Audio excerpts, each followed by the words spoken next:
For such a wet and rainy night. I think we have a great turnout tonight. I appreciate y'all coming out, braving the weather, and attending this important meeting for us. Hopefully we'll learn some things and get some good public input for this meeting.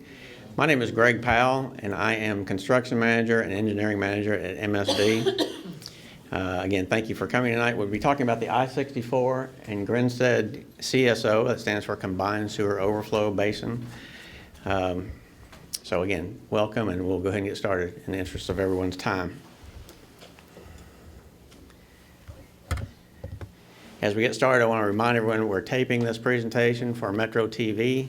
So if you would, hold your questions and comments till the end or till we ask for them. We'll tape those at that time. And you've been given a note card. If during the presentation there's something you want to write down to remind you of a question at the end, or we will be collecting these at the end, and we will be answering all the questions that are generated this evening. Also, if you don't have one, everyone should have been given a clicker. We'll be getting some responses from the audience. It gives everyone an equal voice, not just the loudest, or someone might be shy. Everyone can have a participation in this voting tonight. When we're done this evening, this presentation will be online at MSD, and your friends and neighbors who weren't here tonight, they're welcome to go and take the same survey that you are tonight and vote on some of the things that we're presenting. That'll be up for a couple of months. So again, if you have friends and neighbors who couldn't come out tonight because of the weather or other conflicts, they'd be welcome to go to the website while it's up and participate in this process. It's very important to us. So again, if you do try to ask a question during the presentation, I'll probably ask you to remind you to please write that down on a postcard and hold it till the end. So tonight we're going to talk about the I-64 and Grinstead Basin and why we're here, what MSD's new public outreach process is. Some of you may have heard of that, but in the past, we're a little more organized now than what we have been. We'll have some demographic questions about who's participating in the survey here tonight and then ultimately online. Some details about the project. That's probably what a lot of you are here for. Just tell me about what's going on in my neighborhood. And then what the next steps in this project would be, and then to get some feedback from this group and again online. All right, so to begin with, all these dots represent places throughout the countywide area. The dark blue dots are combined sewer overflows. That's within basically the Waterston Expressway area where the sewer system also doubles as the storm sewer system. Outside of that, those green dots are sanitary sewer overflows. So we want to emphasize by this that this project is not just in this neighborhood, it's throughout the county, and we're addressing that MSD through you've heard of the consent decree, to become in compliance to eliminate or greatly reduce the pollution that enters streams, which affects stream health and affects public health. If you have a dog that gets out and plays in Beargrass Creek during the rain, or kids and they come back in the house, they could be bringing pathogens and bacteria back into the house. And so what we're trying to do is limit that. So it's water quality and public health that we're addressing with this program. If you heard the consent decree, again, it's an $850 million program that we're right in the middle of. So I've used the term already, but what is a combined sewer? It's basically where stormwater and wastewater are conveyed in the same pipe. Prior to 1958, there was no water quality treatment centers or wastewater treatment plants in this area. So water, generally before sewers, the trash and the waste went into creeks to the streams. Eventually those were covered up, so it became a conduit. So every time it rained, everything went to the stream. And then when we started doing development and bringing water into homes, that was even more sanitary sewers were put into those pipes. So every time it rained, everything was collected and went to the river prior to 1958. 1958, when the water quality treatment plants were begun, this is representative to be built, that when it was not raining, which is called a dry flow period, it was just sanitary sewage going through the pipes. There was a pipe that was constructed lower than those outfall pipes. That pipe that was lower than when it wasn't raining carried the sanitary sewage to the wastewater treatment plant. But again, when it rained, that pipe was overwhelmed, couldn't take it all to the plant, and so the old overflow that originally went to the stream would carry that additional flow during wet weather to the creek. Someone might ask, why didn't you build the bigger pipes in the beginning? Well, there's so many miles of sewer line, we could not go back and replace all those for larger. with larger pipes. So knowing that we have that situation, how can you control those overflows? Well, one thing you do is called a source control, and that is you keep it from getting into the sewer in the first place. So there's green infrastructure, there's downspout disconnections. If you see a lot of areas where the downspout goes into probably a clay pipe, you see it at the base of the house, that may be connected to the sanitary sewer, in which case every time it rains, that's just pure rainwater that gets in with the sanitary sewer system and can overwhelm the system. Sump pump disconnections, people have sump pumps in their basements. If they're connected to the sewer system, that's an illegal connection. Sump pumps should be connected to flow, to be discharged just outside the home and flow overland across the yard. And then there's sewer rehabilitation projects. Back in the 40s, 50s, and 60s, sanitary sewers were built with clay pipes, and over time those cracked, just like a terracotta pot might in your garden that you might be aware of. When it dries out, it cracks. It's very fragile over time.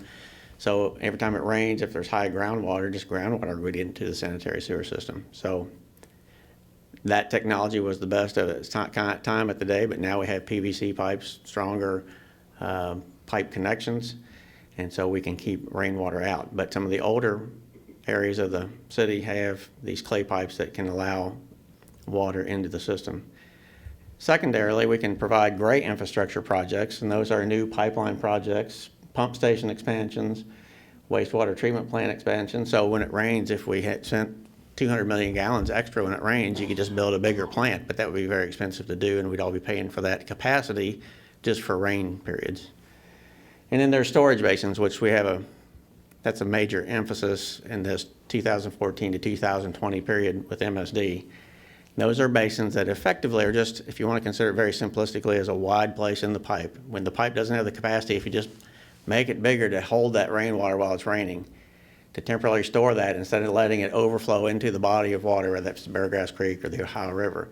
We store that during the rain event. Then when the rain event is passed and there's capacity in the sewer line again, then we pump that back into the sewer system and it goes to the wastewater treatment plant for treatment. So rather than discharging, we're just holding that in the pipe system, the basin in this case, temporarily until there's capacity. This slide just represents that these basins, there's about 10 of them or so, are countywide, and they're primarily located along streams because that's where the CSOs, that's where they're discharged into the streams. So you can see we've got some in the west end, it's close to downtown, and of course out here at I-64 and Grinstead. Is that the right place? Again, we're in this period of where we're in the consent decree, we're in this time period between 2015 to 2020 where we're addressing that combined sewer system projects. And that's primarily within the Waterson Expressway area where the combined sewer system exists. And that effort for these basins is about a $400 or so million project, or projects total. Let's talk a little bit about MSD's new public outreach process. This generally describes the plan for all of our projects these days. This is a method that we've gone out in the last year, 18 months or so. Basically, we have 4 phases, and we all have a responsibility here or opportunity. The orientation phase, we used to call these just IOAP orientation meetings, where just integrated overflow abatement program. That's part of the consent decree that describes all of these projects, where we just go out to different areas in the county and talk about the consent decree in general. We go out and provide background and information about the whole program. What can we do as citizens to eliminate overwhelming the system? For example, if you've been to some of these, one of the things might be you might elect not to do laundry or do automatic dishwasher during a rain event because that just adds water to the system that we don't need to during a rain event. And we talked about that's things that we can do as citizens, our roles and responsibilities.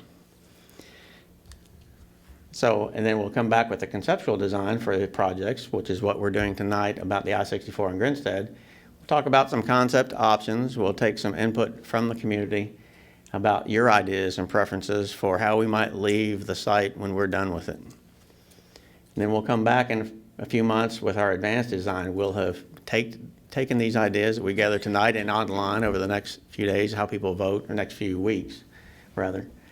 And we'll come back at the advanced design and present those ideas and preferences, what we've been able to incorporate. Keep in mind that MSD, we're not getting this as free money from somebody else, some other state, other federal taxpayers. These are all coming, all this program is funded by ratepayers. All of us, when we pay our water and sewer bill, we're paying for this. So we want to be very fiscally responsible in what we're doing, so we got to be careful that we're not spending money on things that aren't related to our core mission in the area, in our city. And then finally, after the advanced design, we'll come back prior to construction. We'll have what we call our Pardon Our Dust meeting. That's where we will know who the contractor is. We'll have a public meeting. We'll talk about his schedule, answer questions at that time about his schedule, what might I encounter. We'll know who the inspectors are. We'll have telephone numbers for the project manager so that anybody in the area that has questions during the during the duration of construction will know who to contact. Let's see. And that Pardon Our Dust meeting a lot of times is over a couple-hour period. It's kind of an open house format, so you can come in. If you can't come in right at 6:30, you know, maybe it's a certain time you can come in, and we'll have people available to answer questions. But we'll have handouts for the schedule and contact information. Okay, as far as this particular project, there was a public input meeting at the Girl Scouts back in 2012. That's a long time ago to not come back and talk to people, so we apologize for that. There was an orientation meeting. It was our, what we call just an IOAP meeting back in September of 2014, and that's available on our Project Win website. You can go there and you can see that video just like we're taping tonight. You can see that then. So that meeting wouldn't have had any details about this project other than to say this is where it's going to be. We had nothing to say more than that at that time, hadn't started design. So tonight we're going to talk to you about the conceptual design, which is what we're here to learn about. Again, we'll go over some concept options, take some ideas and preferences. In fact, we had taken some back at Collegiate a long time ago, and we'll represent those, plus take new ideas as well. And let me go back to that. We'll come back in this summer to tell you what we could incorporate, what we've been able to use and put into the design. And again, there'll be some more things to comment on or to vote upon at that time. And then we'll go back to construction or start construction in summer of next year. So everybody take out your clickers, and we'll have a little practice of using these. Simple to use. It's anonymous. Nobody knows. We don't know which one you have, so when you answer, we'll just get anonymous answers.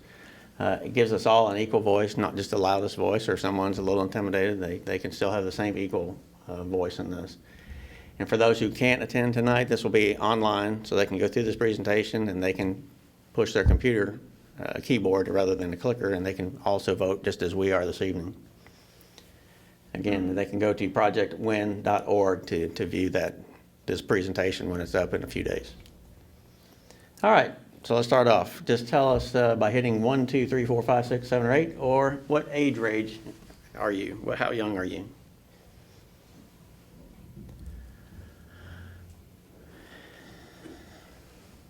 All right, I'm going to close the polling.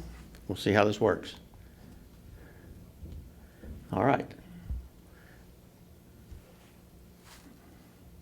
I won't look around the room and judge who's who, so. Just tell us if you're male or female.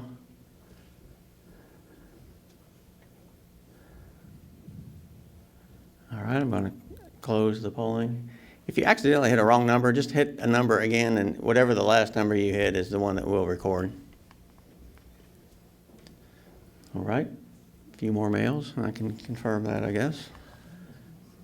Okay, where do you live, work, and spend your days? So, Area 1 is the area, we're at Girl Scouts of Kentuckiana. You can see that right here. So just remember this map. So Lexington, or I-64 and Lexington Road. Not a whole lot of residences in there. Area 3 is this area, kind of Frankfort Avenue, Payne Street, to Grinstead, to I-64. And then Area 2, hopefully you don't live right in here. If you do, please don't vote. But if you're over in this area, this is all Area 2. And if you live outside of 1, 2, or 3, just put in a 4. So we're getting ready. So remember, kind of identify those areas. Whoops. I guess we've already voted. Is that right? No, it's just open. You got a green light, so it's working. All right, keep voting. I don't know why we're evenly divided here. Few more responses, I think. If you give a wrong answer, there's really no penalty. It won't shock you or anything, so that's good. All right, I'm gonna close this.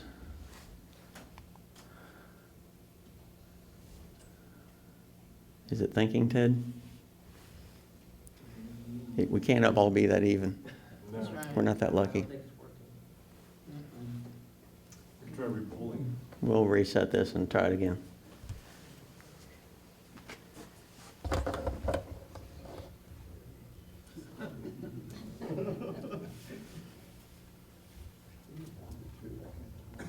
Where's my mouse? It's up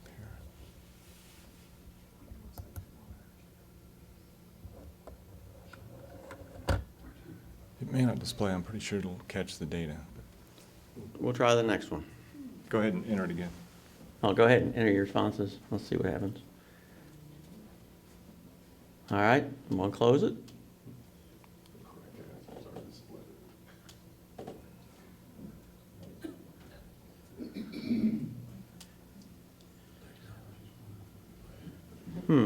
Do Well, a head count. We'll have the data in the background, but it's not displaying. yeah. Sorry. How many are one, how many two, how many three? Six. Let's try this one and see. Even. Where do you operate a business? Own or where do you operate a business? And one of the options will be I don't operate a business. So again, the same geographic areas. So let's go to that.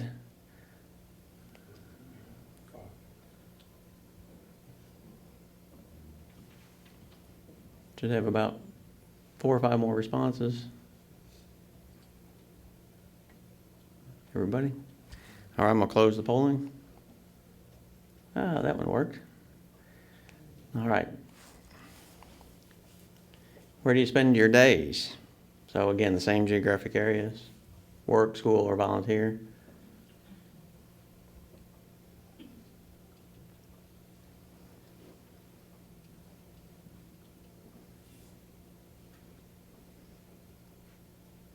All right, we'll close the polling. All right. How'd you hear about this meeting? Postcard, Courier Journal, Metro Council District newsletter, Neighborhood Association word of mouth flyer. So you can vote for up to 3 on this if you've heard of it more than one way. So you can hit 4 numbers, but the last 3 will be recorded. So everybody got that in mind? I'm gonna go to the screen.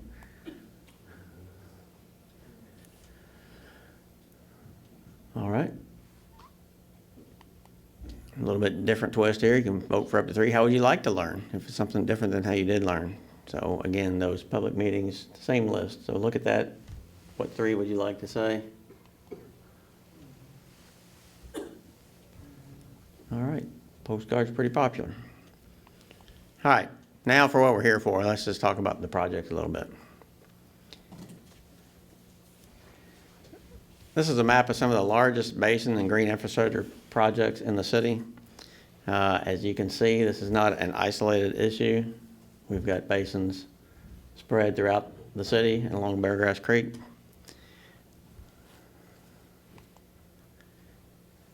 So what is a combined sewer overflow basin? A combined sewer overflow basin, just as I said earlier, provides temporary storage during a rain event to store wet weather flows that otherwise would have flowed into Beargrass Creek to streams or rivers. And then after the storm event, when there's capacity back in the system, so it didn't leave here, it didn't go into the creek, it stayed in this tank for a day or so. Once the storm has passed and we have capacity, it's pumped into the system for treatment at the Water Quality Treatment Center. So very simply, it's just a place for the water to stay within the system and not be discharged to public or to a body of water. Frequently asked questions, will it create the potential for backups of sewage in my house? No, the high water elevation for basements is below basement elevations in the area. It does not eliminate the potential for backups. It depends on what causes the backup. It could be something that's in the line, tree roots or something like that. So that's not addressing that particular situation. What happens when the basin is full? What if it rains for 40 days and 40 nights? Well, the system will hold the water till its maximum capacity. And if it keeps raining and there's no capacity in the receiving sewer system, then it'll just overflow like it does today. But we will have prevented several million gallons from entering into the stream. Will this project reduce flooding. The basin will increase the capacity of the combined sewer system during weather events, so wet weather events. So to the extent that flooding is caused by that, then yes, it will mitigate that somewhat. But there are many different reasons for localized flooding. Will the basin be visible? We get that question all the time, and it just depends on the design of the basin. This particular basin is designed to be underground and covered. There will be a control building and a generator for backup power. And there may be some access points or hatches so that we can get in to maintain the basin. These will be at ground level, but again, we have to have access to it. What about odor? Everybody says, well, we're putting sewage in there. Keep in mind that this is highly diluted. It's only storing water during a storm event. So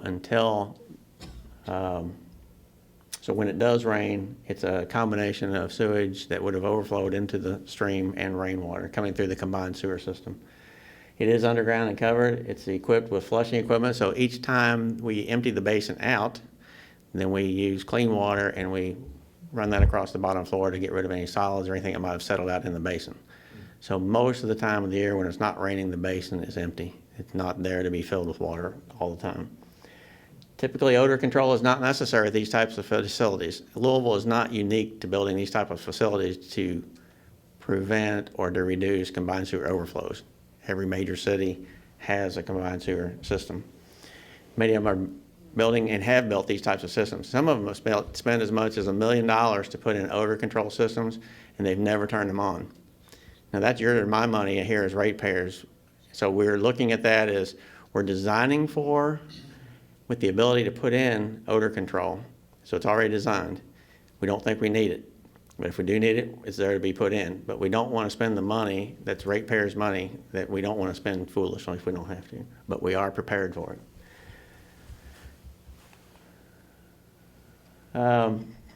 The history of this project has been up and down in terms of size, and there's been some public input and some, so I just want to explain that back in 2012, the basin size was 15.33 million gallons.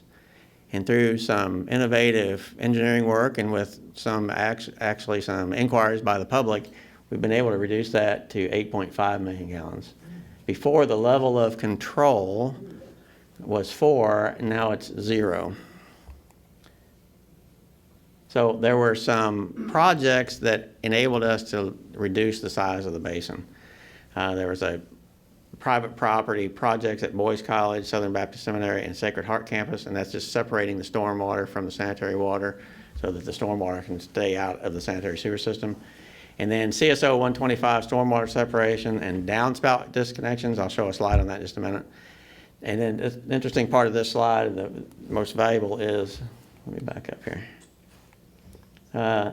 The basin was reduced from 15.3 to 8.5 by incorporating these projects. It's kind of a public and private cooperation to do that, which is good. This again is separating some storm water and sanitary water, so that's a combined sewer that we don't have to put into the basin. It ends close to Peterson Avenue and still and goes up towards Stilts. This removes about 112 acres of drainage area from the combined sewer, which is a big part when it rains, a big part of the volume.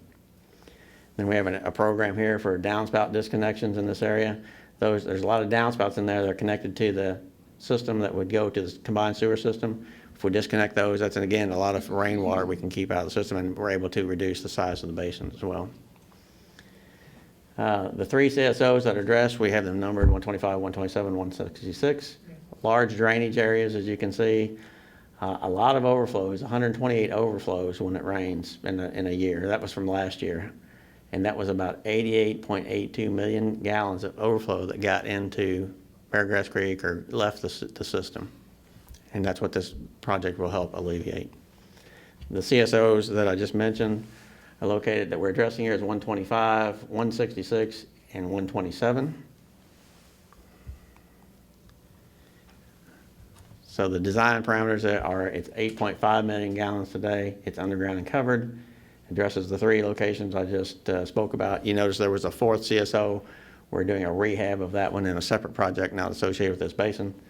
And the level of control on the typical, which is the design year 2001, is 0 overflows per typical year. For example, in 2015, there were 128 overflows, resulting in 88 million gallons of combined sewer overflows entering Middle Fork Beargrass Creek.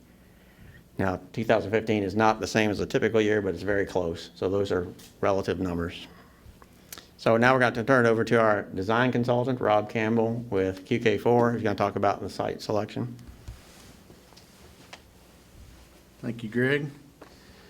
Again, my name is Rob Campbell. I'm with QK4, representing the design team today. I'm going to talk to you about a couple of items. I went the wrong way there. We want to talk to you about site selection and also some property acquisition that's taken place, and then look ahead a little bit to the advanced design and talk to you about some of the goals there. Many of you are very familiar with the area in question here. This map shows the existing site conditions, and it's quite busy. You may look at the area where the basin's going to be and think, it's just a big treed area, but you can see there's a lot going on. There's not only the trees, wetlands represented here at the green, hatched area, but there's existing sewer that runs all along Beargrass Creek. Just Grinstead Drive runs through there. There's a major water transmission main in Grinstead Drive.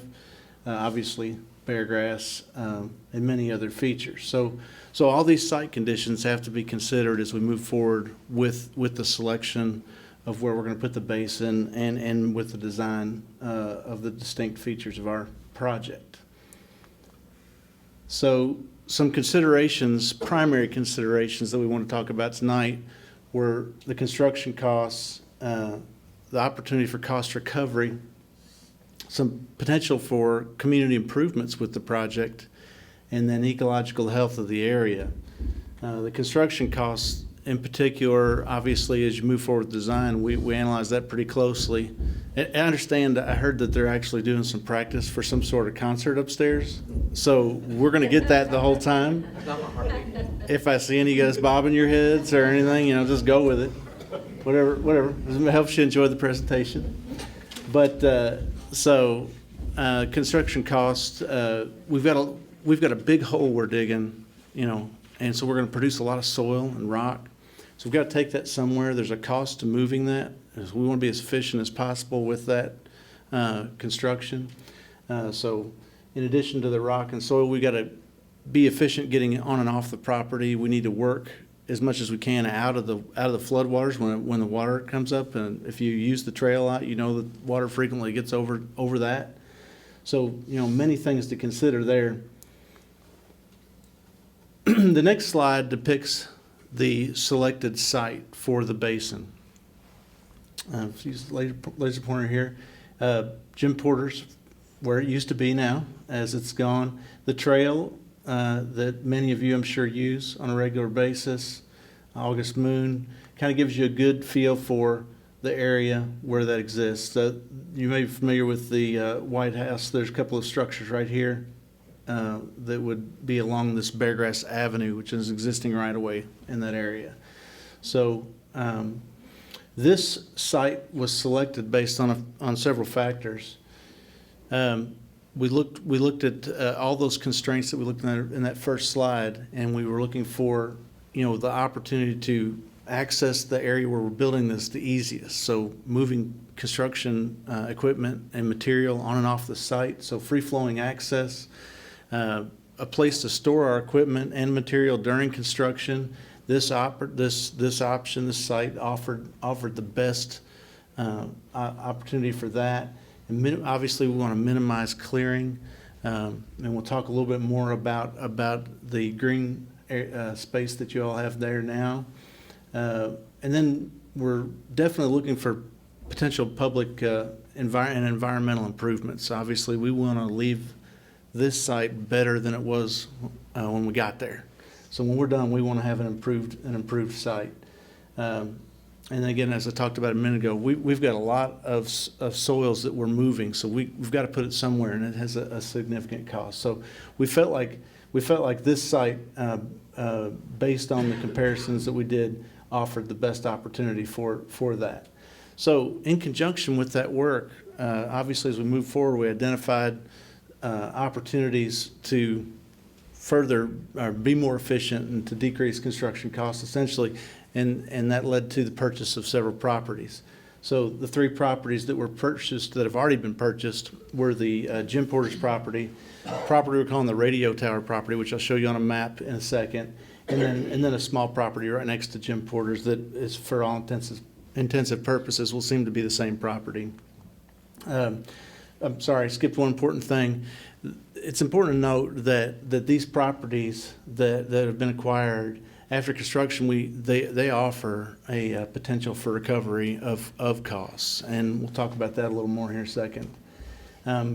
Another exhibit that clearly shows this, on the screen here, it looks sort of a greenish color.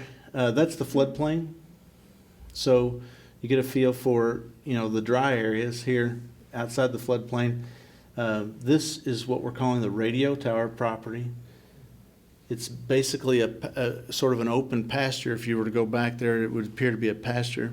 It's actually a low quality wetlands, but we've got that, and then also the Jim Porter's property, and then this little wedge here, which has got the White House was on that property.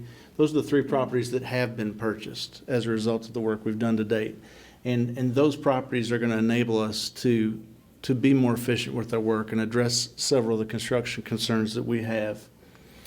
Another view, same layout. Again, the blue properties in this case represent the purchase properties. We've combined these 2, and you've got the basin superimposed here. The item to note here is we still have a major acquisition to make, and we're working on that now, and it's moving forward positively, and that's outlined by this segmented line here. That's a property that's owned by the Kentucky Transportation Cabinet. It's excess property that was purchased when they built I-64. That property is in the process of being purchased, so we're working on that as part of the conceptual design. So moving on to just a few more slides for me, and really looking ahead to the advanced design and think about the project goals. Everybody's probably seen that Porter's is now down. The first official activity in the field for the project is kind of exciting. So that's completely developed property. The vast majority of the rest of the property that's impacted looks more like this. This is actually the path leading back to the radio tower. If anybody's ever walked back that path, this is pretty typical. A lot of understory and honeysuckle really is this is a better picture of it. There's another picture of the same entrance. This is pretty characteristic of the entire area that we're going to be impacting. Not a lot of quality hardwoods, not a lot of quality green space. So this is one of the positive aspects of the area that we're going to be working in, is it currently has a trail. Well, the trail, albeit is there, it's not very safe. This in particular area here is go back one. Is very steep with all the wooded area. It doesn't dry up real well and offers a good opportunity to have an accident on your bike if you're taking a bike down there in the wet. So that while the trail is there, I keep flipping too fast there. The trail is there. It does have an opportunity for improvement.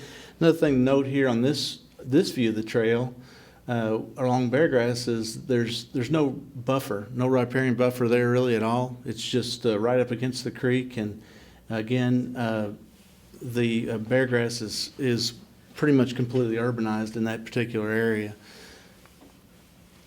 The radio tower site, here's another good picture of that in case you've never been back there.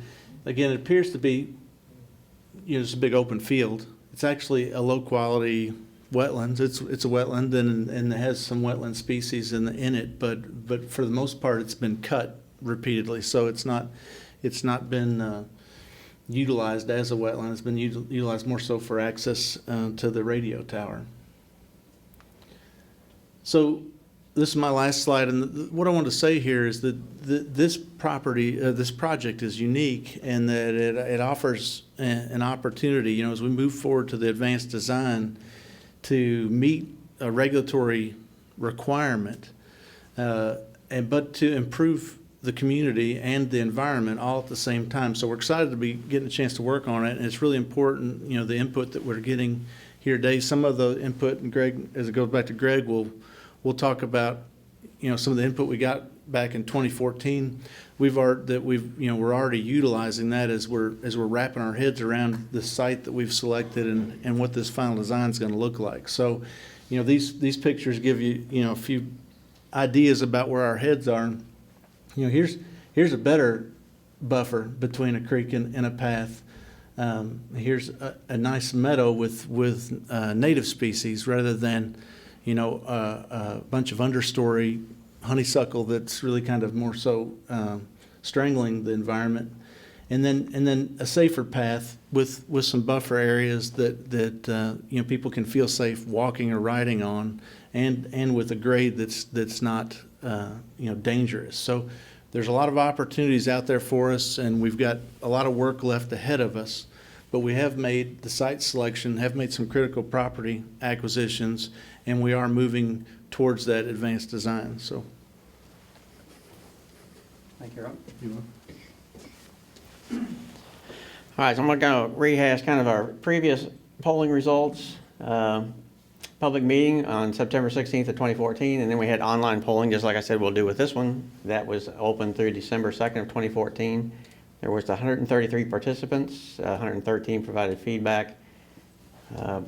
They provided feedback about alternatives for the cover of the basin, what's on top of it. They also suggested, and then they were allowed to vote on or rate the importance of additional considerations regarding concerns, opportunities, and enhancements. So those basin cover concepts included, concept 1 was no public access, kind of keep it fenced off from the public. Concept 2 would be public parking and trailhead access there. Concept 3 was public access with passive recreation on top of the basin. Might just be a grass area that people could walk across. Or public access with structured recreation. So we scored those on a scale of 1 to 9, where 1 is least preferred and 9 is the most preferred. And you can see there open access or public access with passive recreation was the highest score, but very close to that was open or public access with structured recreation. And I guess you would also say that parking and trailhead access was also pretty popular. No public access, just keeping it fenced off from the public, was the lowest of those. So additionally, there were previous meeting and online surveying polling results that found some of the more important concerns or opportunities or enhancements. So these were generated from the public. So as green infrastructure for a parking lot, those are types of things we'll talk about and get input from you all tonight. Impact on the existing trails, how would this project do that? Educational signage along the trails, off-site mitigation for tree loss, again, the new trailhead with a parking lot, a community garden, bicycle facilities, picnic facilities, playground, and aesthetics of proposed control building and fencing. Those were types of things that were talked about earlier. So, have your clickers ready? We're gonna do this process again here. So you can choose up to 5 of these. You may push your button 6 times. It's gonna record the last 5. That's fine. So out of those, number 1, preserve or enhance existing trail, aesthetics of the proposed building, new trailhead, including a parking lot, green infrastructure for parking, off-site mitigation for tree loss. Just kind of rate these as to, out of those 10, what are the 5 most important to you? And again, over the next couple months, people online will be able to do the same thing with their keyboard. All right, another second, I'll close the polling.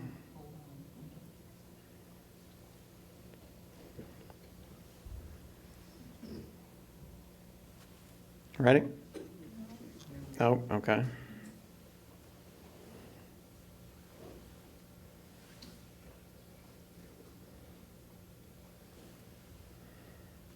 Okay, I'll close the polling. All right, thank you for that input, and we'll also collect additional information over the next few weeks. We'd like to open it up at this time for things that weren't on that list, if there's other ideas, we'll be happy to type those in here now, and we can also include those as we poll the audience and future people online. So any other ideas that weren't up there? Yes, ma'am. Thank you for offering the additional idea option. I would question if a dog run could be considered.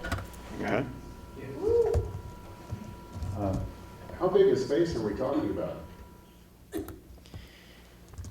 Where the radio tower site was, that'll be an area where excess material could be put during construction and then covered and graded, although that is a wetland, so we'll have to have some wetlands back there.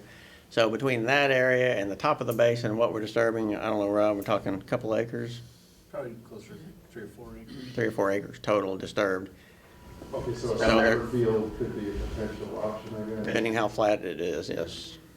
Yeah.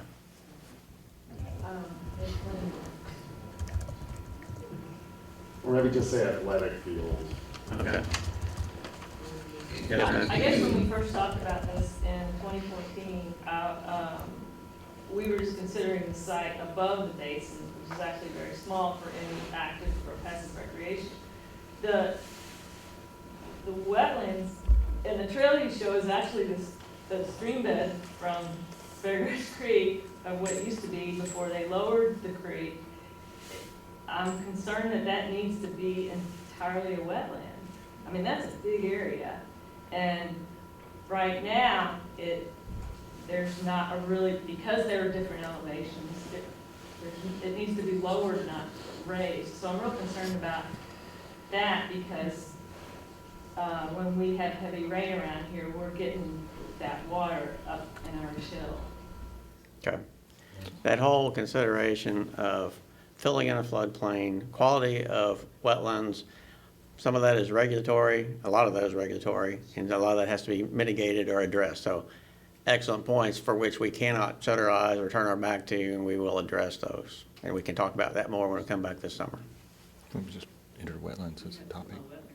So, wetlands concerns, wetlands concerns. Enhanced wetland? Yeah, I think, yeah. Enhance the wetlands, Preserve wetlands. Preserve. preserve, enhance. Yeah. How's that? No, preserve. Okay. Preserve is different from Well, enhancement. right now, it could use some work to Okay. make it have more impact on the surrounding. Okay. Other thoughts? Put enhance in there, preserve and enhance wetlands. Yeah. Okay. That brings up both issues. It means you're gonna preserve it, but you're going to do something to that to make it more attractive, it's better used as far as for your system, what it's meant to be. a Sure. wetland. All right. Yes, sir. Hi. My comment is actually tied in with the first comment. I'm a representative of the Global Dog Park Association here at the Global Dog Run, and I'm here tonight to ask that maybe we could do an agility field there for the dogs and working with, as you know, the dog parks. And would not take up much room, actually. It's very small and what it would need. If I can spell, Utility bill. It's not spelling, it's typing. trying to do this left-handed, all of that, so. All right, other ideas? Yes, ma'am. Bike path or is that gonna be lighted at all, or is there any slits? If that's what it's not designed yet, so if that's a suggestion, we can put that down and people can have their input. There are no Like that? bad ideas. Safety. Mm-hmm. Anything else? Downward facing lighting. Yes, ma'am. I'm with Lexington Road Preservation, and I'm just concerned about the loss of the trees. I know you said a park-like setting, could there be something to create another park, because we're right across from Cherokee Park, could that be developed into the main thing is the loss of the trees that we'd really hate to see. Right. Other than right on top of the basin, we could put trees back on anything else we disturb, depending how it fits in with wetlands and that type of thing. So putting trees back where it's not over top of the basin is certainly a tree replacement. Tree replacement. I think we had one for off-site mitigation.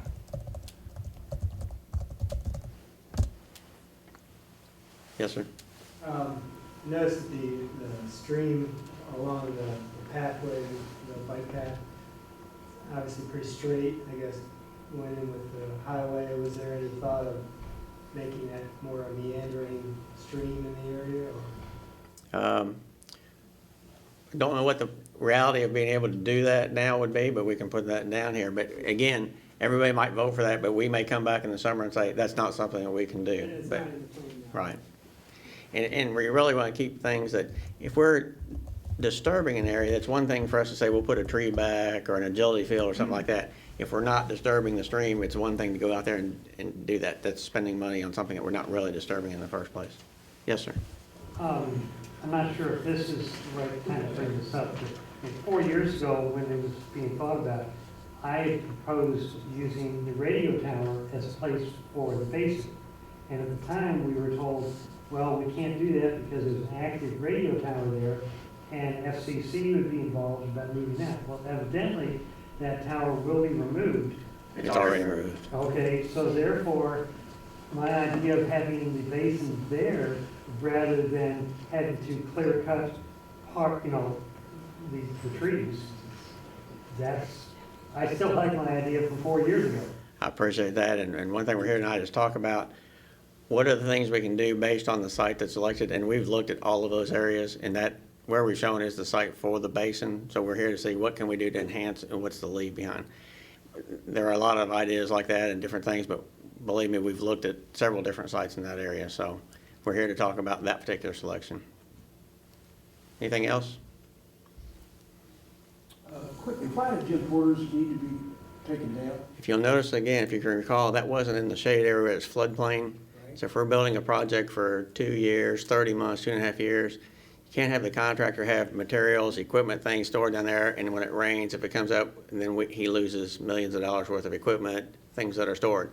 Now, there's been a lot of feedback. I'll go ahead and address the elephant in the room. MSD paid a lot of money for that property. Well, when we're done, we expect that we could recoup a lot of money for that property. Again, all for the benefit of ratepayers again. We're not making any money off of it. We're just recouping what we've done, what we've spent in order to make the construction of this project. If we didn't buy that, a contractor would add a lot of money to his price to either go get property somewhere else, and it wouldn't be close by, there'd be more trucks on the road, that type of thing. And the other thing about the radio tower site in the wetlands area, although we will still have to enhance, preserve some wetlands, no doubt, it does, every 10 or 15 yards of material we can keep there is a truckload we keep off of Lexington Road and out of the neighborhood, out of the area.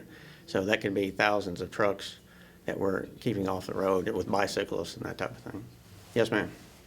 You're saying, during the process, this equipment is going to be kind of sitting in that area. Mm-hmm. Is there any way that can be made more, pleasing to those of us who live in the area? I mean, could any trees be planted along the side to try to buffer that? We probably couldn't get trees tall enough for some of the things, but what we might be able to do is, no doubt they'll probably put up a temporary construction fence like you've seen. We might be able to screen that and not just have chain link there. Might be able to put something up that's kind of a green, could be a green canvas on it, something. So that's something we'll consider. That is kind of a neat corner, and just to have construction equipment piled there for a couple of years might be. So it's something that's inexpensive that I think we could address or look at. Remind me of that when you come back in the summer, if I've forgotten. We just want to say we're going to do that and we won't make people vote on it. Well, I'm on tape right now if I forget to do it. Aesthetics of the site. During Something construction. about the site. Okay. Aesthetics during construction, or screening during construction. Yeah, or even have, some of our local artists design something on a fence or something that would make it a little bit more. Piece of plywood. Okay. Anything else? We're going to fill up another one. If we need to go do another screen, we'll do that too. Good ideas. And again, if you can think of anything else, I mean, our numbers are out here. You can give me a call or whatever. We can look at other things. It's not saying that we can't take another idea tomorrow if somebody thinks of one. It might not make it to the website, but we'll certainly consider it. We'll give it 3. So we'll get your clickers out and we'll take a poll on these ideas as well. I have one more question. Okay. Is there any way that the streets can be cleaned on a regular basis Yes, ma'am. during that process? No problem. We'll have a contractor will be required to keep debris and mud and dust off that road. And dust is also, with air pollution control, he has to keep dust down as well.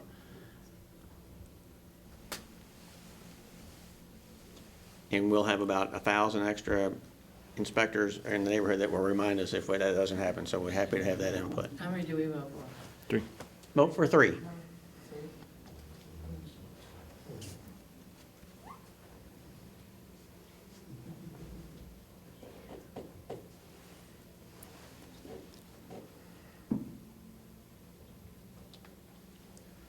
All right, everybody ready?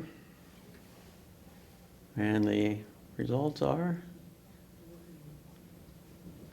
All right. Thank you for that. And again, those will be online for everybody to look at. All right, so where are we going from here? We're going to begin the advanced project design. We're going to take these thoughts tonight and ideas and considerations.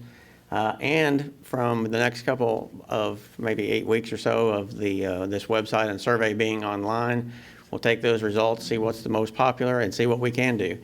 And we'll come back in the summer and we'll have what's called our advanced public input meeting. We'll have a similar presentation. We'll tell you what we heard, what we listened, what we think we can do. There'll be some more things to consider at that time. Then we'll come back with our Pardon Our Dust meeting, which is right prior to construction next summer. And the construction will be complete by winter of 2019. Our legal deadline with the EPA and the court system is December 31 of 2020. So please come back. You'll get postcards again. We'll see how you want to hear from these, if there's something we can improve to get the message out. Again, it's a great turnout tonight for a rainy night. It's probably one of our better ones. We sure appreciate that. Yes, ma'am. Yes. At the risk of sounding abrupt or possibly rude, I haven't been present at these meetings, and I understand the question from the gentleman behind me was about the radio field, so I'm thinking he was there at the beginning, at the onset, things changed, but this stayed the same. I'm wondering if the input given back then didn't come into play, is how much of this is really going to come into play? I appreciate that question. It's a great question. Why don't we get through the last couple of slides, and it'll be one of the questions we'll address with everything, since we're still taping. Okay. Again, clickers one more time.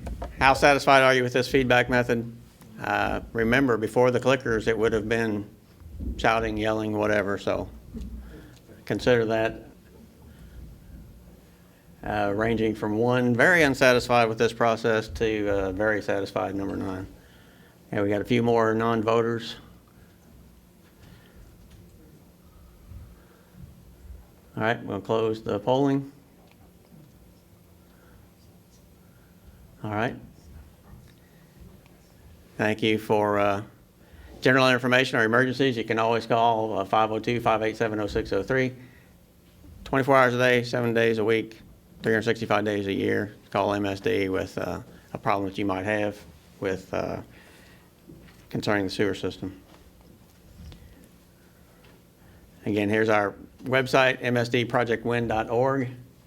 You see right here, if you get to that screen and go to public input, you can find the past meetings. You'll find the survey here in a few days that your friends and neighbors can participate in. So please tell them to participate in this survey online. And again, watch for our invitation to come back this summer for our advanced design. So as I start to take questions from the audience, if you've written them down, that would be helpful to us. If you've got these questions, or you can take a minute now and write them down and pass them up, or raise your hand and we'll collect those.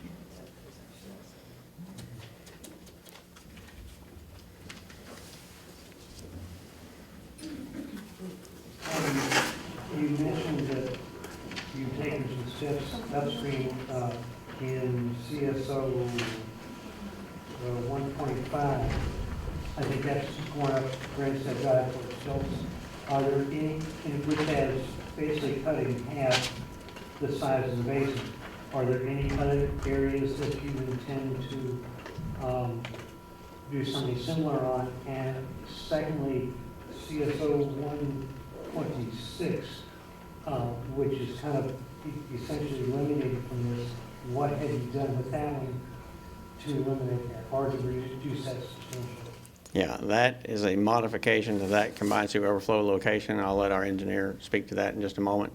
As far as other projects, when we were able to reduce the size of the basin volume by taking stormwater off of the system, we looked extensively. We looked back as far as like towards Seneca Park in that area.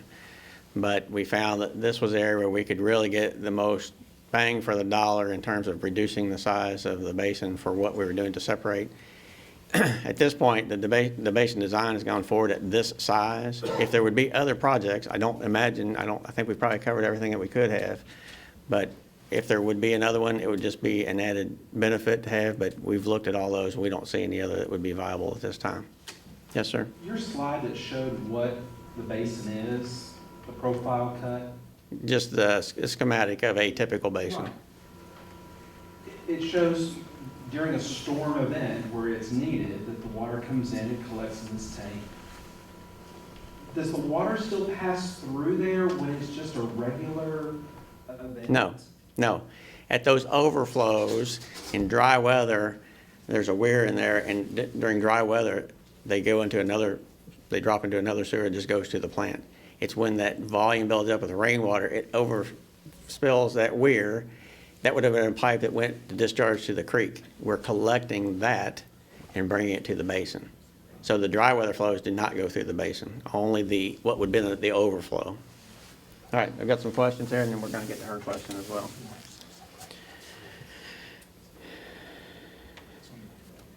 Lexington Road Preservation Association would like to see this area developed into a park, like setting with the planting of large canopy trees. This area should be left as natural as possible.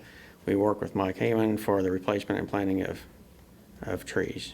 Okay, take that comment, it's not a question. Will downspout disconnection contribute to basement flooding?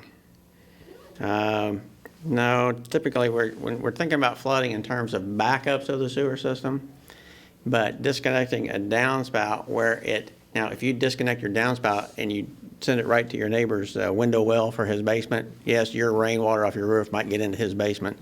But in general, if done correctly, it should not do that.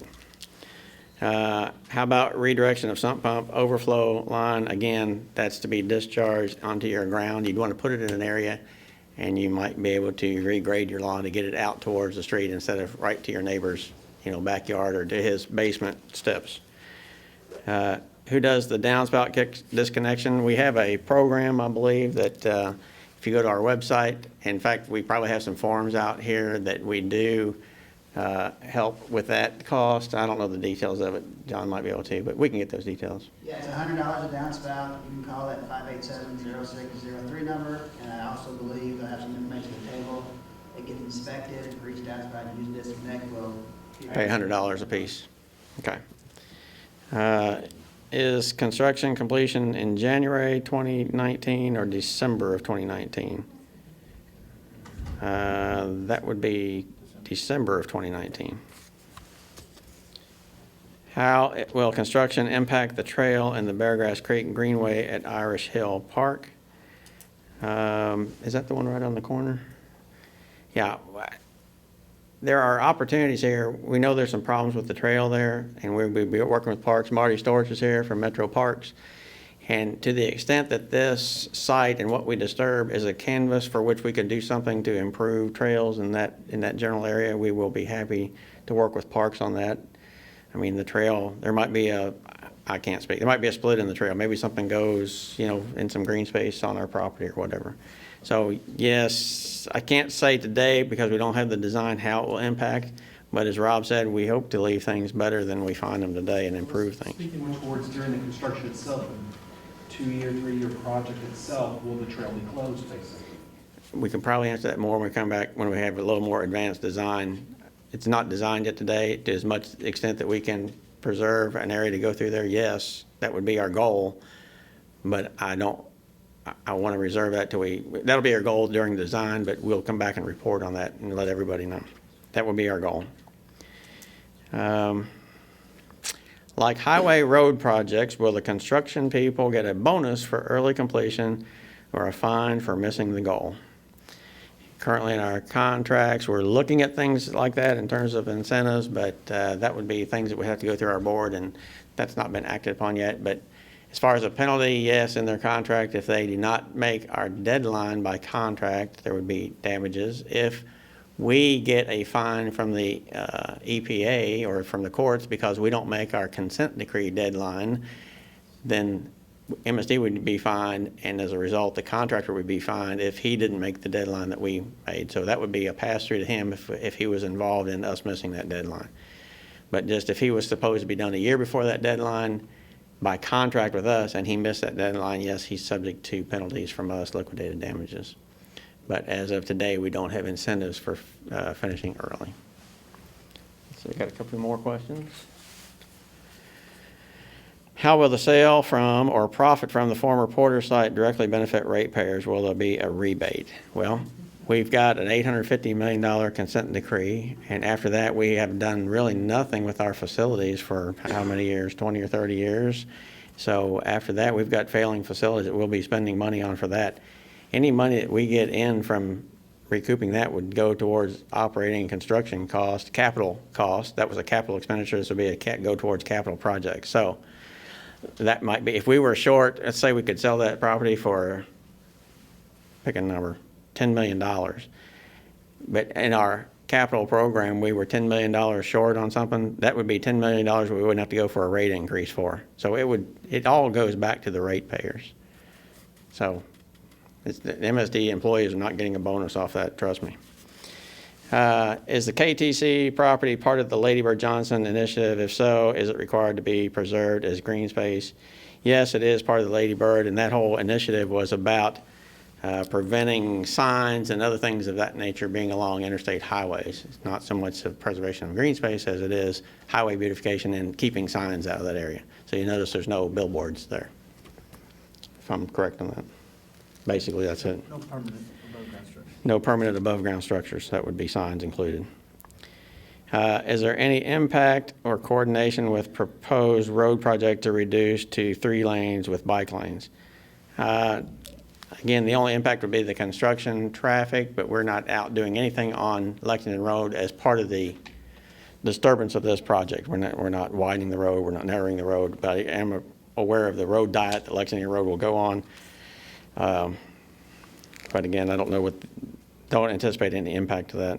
Will the bike path be moved out of the floodplain? Don't know until we've got the final design. I mean, there's a lot of floodplain there. You'd have to come up quite a bit to get out of that. We'll have to see how the final grading looks. Will the bike path be closed during construction? I think I answered that already. We'll know more about that when we come back.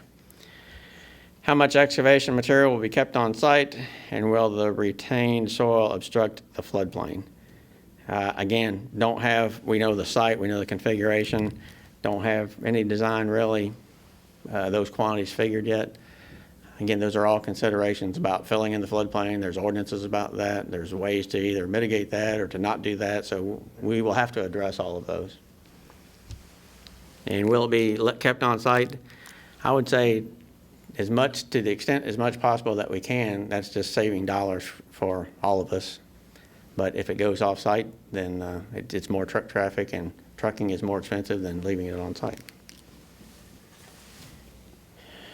A new suggestion: create bike path that connects with existing or improved one, giving bicyclists and/or pedestrians a safer, more direct connection to downtown. I like that idea because you're talking about bikes on Lexington Road, that being a bikeway.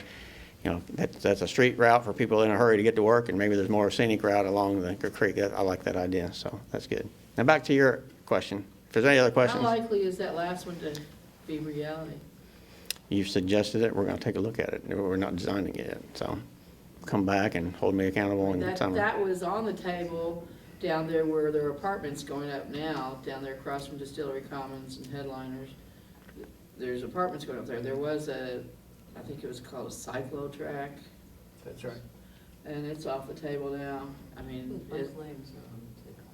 right, but, you know, I mean, something that would connect in a safer manner.